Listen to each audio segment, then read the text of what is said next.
कश्मीर में मुस्लिम आबादी ज्यादा थी, इसके बावजूद भी कश्मीर हिंदुस्तान में क्यों जुड़ गया, पाकिस्तान में क्यों नहीं जुड़ा? क्या आप जानते हैं? दरअसल आजादी के बाद साल 1947 में कश्मीर के राजा हरि सिंह ने भारत और पाकिस्तान में शामिल ना होते हुए इंडिपेंडेंट रहने का फैसला किया था।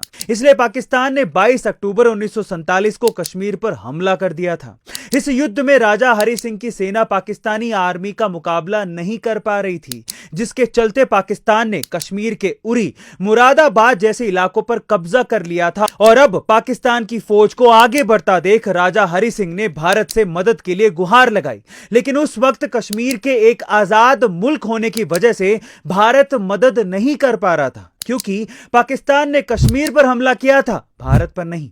ऐसे में कश्मीर के राजा हरि सिंह ने पाकिस्तान से कश्मीर को बचाने के लिए भारत के साथ विलय होने का फैसला लिया था।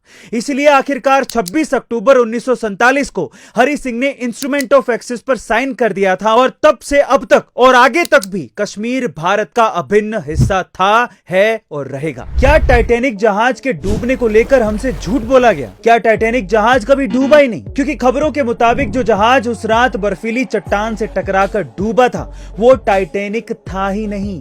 अब क्या है इसके पीछे की षड्यंत्रकारी थ्योरी, चलिए जानते हैं। दरअसल टाइटैनिक जहाज के डूबने के बाद कई थ्योरी सामने आई थी, जिसके अनुसार टाइटैनिक के मालिक जेपी मॉर्गन के पास टाइटैनिक जैसा ही एक और जहाज था, जिसका नाम था ओलंपिक। और जेपी मॉर्गन को यह पता था कि ओलंपिक जहाज जंग लगने से खराब हो चुका है, इसलिए वो ये चाहते थे कि ओलंपिक बीच समंदर में डूब जाए, ताकि जहाज के इंश्योरेंस से उन्हें करोड़ों रुपए मिल जाएं। हैरानी की बात तो यह है कि उस रात जहाज पर जितने भी लोग मौजूद थे, उसमें ज्यादातर जेपी मॉर्गन के कॉम्पिटिटर ही थे, जो उस रात जहाज के डूबने के साथ ही डूब गए। यही नहीं, उस रात जेपी मॉर्गन भी जहाज के सफर पर जाने वाले थे, लेकिन टाइटैनिक निकलने के ऐन वक्त पर जेपी मॉर्गन ने अपने सफर को कैंसिल कर दिया था। इससे इस बात पर शक और ज्यादा गहरा जाता है कि टाइटैनिक, या फिर यूं कहें कि ओलंपिक को जानबूझकर डुबाया गया था। अरे यार, नेट कनेक्ट नहीं हो रहा, बल्ब ऑन करना जरा। अरे हाँ, अब हो गया।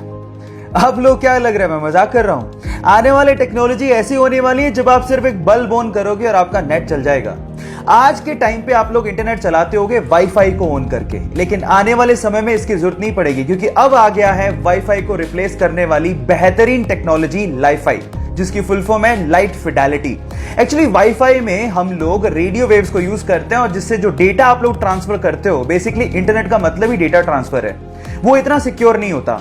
लेकिन लाईफाई से, यानी कि लाइट फिडेलिटी से जब आप डेटा ट्रांसफर करोगे तो वो ज्यादा सिक्योर्ड भी होगा, ज्यादा स्पीड से भी होगा।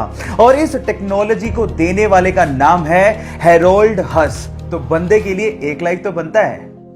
वो हरियाणा में एक सरकारी कर्मचारी था, उसके बाद उसने रिटायरमेंट लिया, लेकिन रिटायरमेंट के बाद उसकी जिंदगी पूरी तरह से बदल गई। वो डिप्रेशन का शिकार रहने लगा, उसे physical problems, medical problems, mental problems तक होने लगी।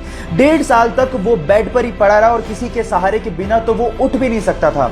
लेकिन उसके बाद उसने अपने दिमाग को समझाया, अपनी विल पावर को जगाया, और आज वो बंदा 60 की उम्र में एक सीनियर एज रैंप मॉडल और एक एक्टर है।